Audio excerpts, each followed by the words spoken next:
Anne Wood continua à s'occuper de la ferme avec l'aide du valet.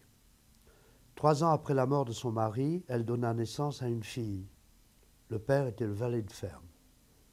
Quelques jours après la naissance de sa fille, elle confia l'enfant à sa sœur sur les insistances du valet et pour dissimuler sa honte.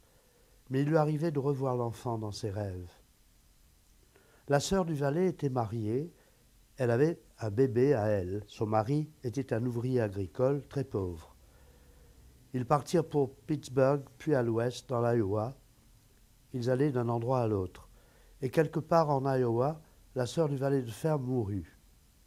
L'enfant d'Anne passa de famille en famille et fut finalement mise dans un orphelinat. Elle allait parfois au marché vendre les produits de la ferme. Un samedi vers 5 heures du matin, une femme l'aborda, accompagnée d'une petite fille qui avait à peu près l'âge, selon ses estimations, de sa propre fille. La femme regarda Anne, comme si elle allait dire quelque chose, mais ne dit rien, et s'en alla au bout de la rangée des étalages du marché, en disant à la petite fille « Attends ici ». Puis elle revint vers Anne et lui demanda « Êtes-vous Madame Wood ?» Anne répondit que oui.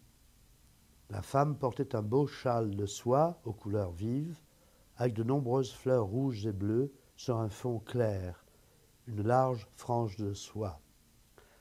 La petite fille avait une fourrure, bien qu'on fût en juillet, une fourrure gris clair comme celle d'un écureuil.